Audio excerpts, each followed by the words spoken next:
Apa yang paling ditunggu saat menjelang hari raya? Sebagian besar orang akan menjawab bahwa yang paling ditunggu-tunggu saat menjelang hari raya adalah uang THR. Lalu, apa itu THR? Dan sejak kapan tradisi THR mulai ada di Indonesia? Apakah di negara lain juga ada konsep THR?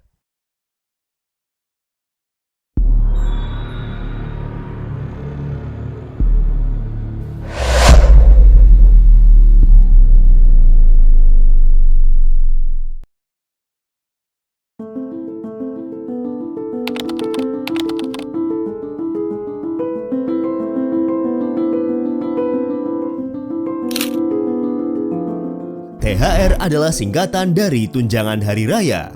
Ini adalah pendapatan non-upah yang wajib dibayarkan oleh pemberi kerja kepada pekerja atau keluarganya menjelang hari raya keagamaan di Indonesia. Hari raya keagamaan yang dimaksud adalah Idul Fitri bagi pekerja yang beragama Islam, Natal bagi pekerja yang beragama Protestan dan Katolik, Nyepi bagi pekerja beragama Hindu, Waisak bagi pekerja beragama Buddha, dan Imlek bagi pekerja yang beragama Konghucu. THR ini wajib dibayarkan paling lambat 7 hari sebelum hari raya keagamaan.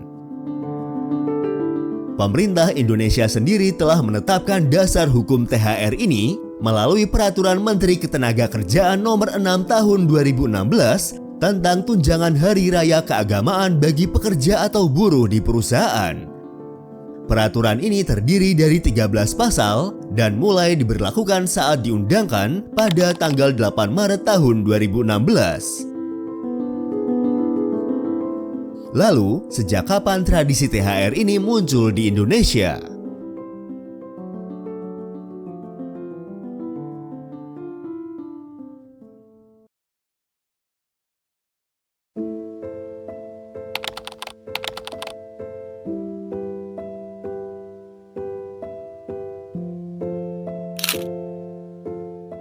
Sebenarnya, dunia kerja Indonesia belum mengenal adanya tunjangan atau upah tambahan menjelang Hari Raya Idul Fitri.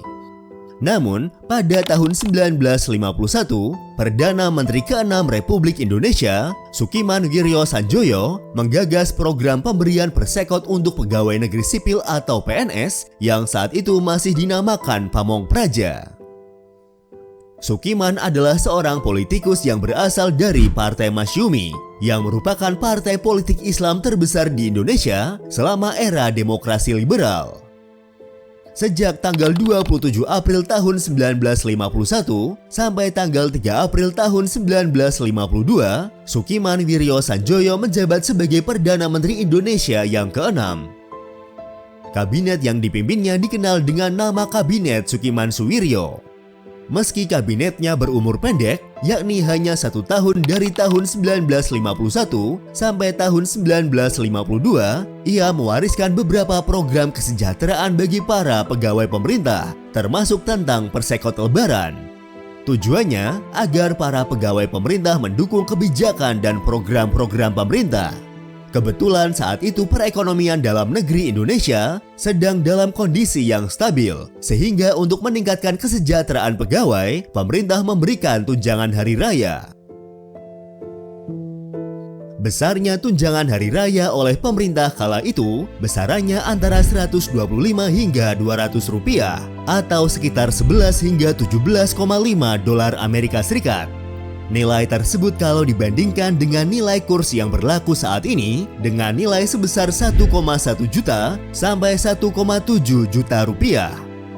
Selain THR dalam bentuk uang, Kabinet Sukiman juga memberikan tunjangan dalam bentuk beras yang diberikan kepada pegawai negeri sipil setiap bulannya.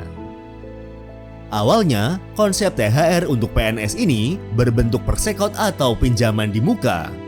Nantinya, para PNS harus mengembalikannya dalam bentuk pemotongan gaji. Namun, sesuai sasarannya, pemberian persekot ini hanya berlaku bagi PNS, bukan untuk pekerja swasta. Oleh karena itu, dalam perjalanannya, kebijakan ini mendapat banyak kritik, terutama dari kaum buruh. Pasalnya, pemberian THR hanya kepada PNS dinilai sebagai kebijakan yang tidak adil. Sebagai pekerja keras di berbagai perusahaan swasta, para buruh merasa turut terlibat membangkitkan perekonomian nasional. Para buruh juga menuntut tunjangan hari raya atau THR seperti yang sudah diberikan pemerintah terhadap para pegawai negeri sipil atau PNS kala itu. Pada tanggal 13 Februari tahun 1952, para buruh di berbagai perusahaan swasta melakukan aksi mogok kerja. Dan tuntutannya meminta pemerintah mengeluarkan kebijakan agar para buruh mendapat THR dari perusahaan tempat mereka bekerja. Sepanjang periode tahun 1951 sampai tahun 1952, tercatat terjadi 88 pemogokan buruh dan kebanyakan pemogokan itu terjadi di masa-masa menjelang Hari Raya Idul Fitri. Awalnya, pemerintah saat itu tidak mengabulkan tuntutan para pekerja atau buruh. Namun, selama 2 tahun salah satu organisasi buruh terbesar saat itu, Sentral Organisasi Buruh Seluruh Indonesia atau yang disingkat SOBSI, yang merupakan organisasi sayap dari PKI, gencar menyerukan kritik dan tuntutan agar pemberian persekot lebaran diperluas tidak hanya diberikan kepada PNS, tetapi seluruh buruh atau pekerja di Indonesia. Tidak hanya itu, THR dengan bentuk persekot atau pinjaman yang harus dikembalikan juga mendapat kritik keras dari organisasi buruh tersebut. Menghadapi aksi protes dari para buruh mengenai tuntutan THR tersebut, pemerintah saat itu langsung turun tangan. Dan saat itu, Perdana Menteri Sukiman meminta supaya perusahaan bersedia mengeluarkan hadiah lebaran untuk para karyawannya.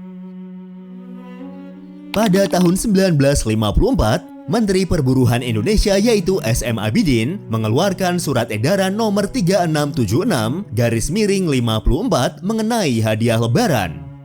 Dalam surat edaran tersebut, pemerintah menghimbau perusahaan memberikan hadiah lebaran untuk para buruh sebesar 1/12 dari upah, sekurang-kurangnya Rp50 dan sebesar-besarnya adalah Rp300. Pemerintah juga mengeluarkan surat edaran tentang THR pada rentang tahun 1955 hingga tahun 1958. Akan tetapi, karena hanya berupa himbauan, surat edaran ini belum memberi jaminan THR bagi para buruh. Tuntutan para buruh yang berharap pemberian THR lantas didengar oleh Presiden Soekarno. Menteri Perburuhan di masa pemerintahan Soekarno, yaitu Ahem Erning Praja, lalu menerbitkan Peraturan Menteri Perburuhan Nomor 1 Tahun 1961. Dengan tegas, Ahem mendukung kebijakan yang mengatur tentang THR yang wajib dibayarkan oleh perusahaan bagi para pekerja yang sekurang-kurangnya telah bekerja selama 3 bulan. Ketentuan yang mengatur pemberian THR bagi pekerja juga berlanjut ketika Orde Baru. Dengan dikeluarkannya Permenaker Republik Indonesia Nomor 4 Tahun 1994 tentang tunjangan hari raya keagamaan bagi pekerja di perusahaan. Adanya peraturan tersebut, hak para karyawan untuk mendapatkan THR memiliki payung hukum yang resmi.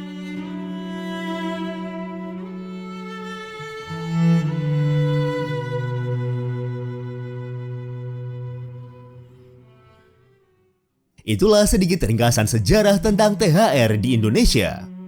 Bisa dikatakan bahwa THR di Indonesia ada karena dicetuskan oleh Masyumi dan diperjuangkan oleh PKI.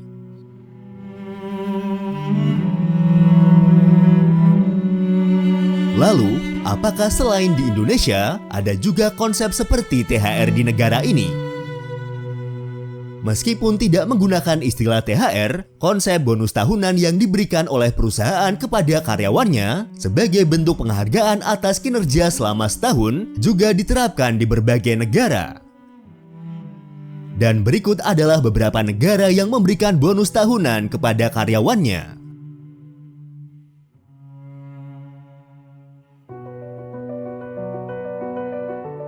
Malaysia.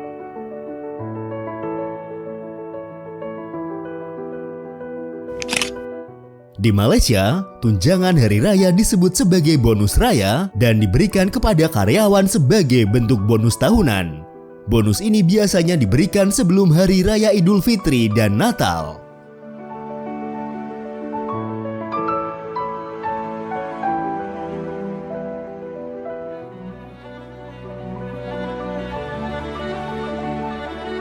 Brunei Darussalam.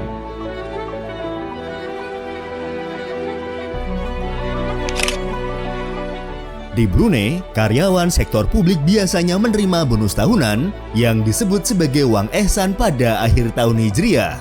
Bonus ini diberikan kepada karyawan untuk membantu mereka mempersiapkan Hari Raya Idul Fitri.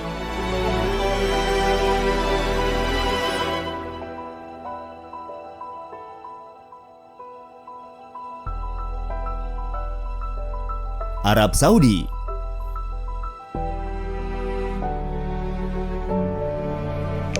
Di Arab Saudi, karyawan sektor publik biasanya menerima bonus 2 kali dalam 1 tahun, yang meliputi bonus tahunan pada akhir tahun Hijriah dan pada akhir bulan Ramadan.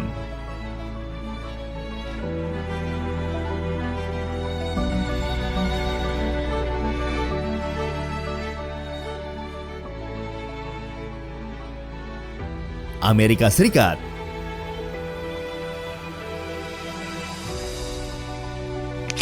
Di Amerika Serikat dikenal dengan bonus Natal atau bonus liburan. Biasanya pengusaha akan memberikan bonus tersebut 1 kali di akhir tahun menjelang hari Natal dan Tahun Baru.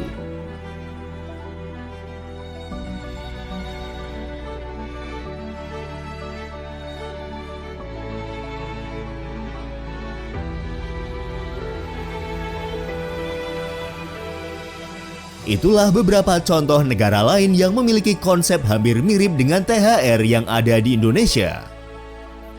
Terima kasih sudah menonton dan tunggu video dari kami selanjutnya.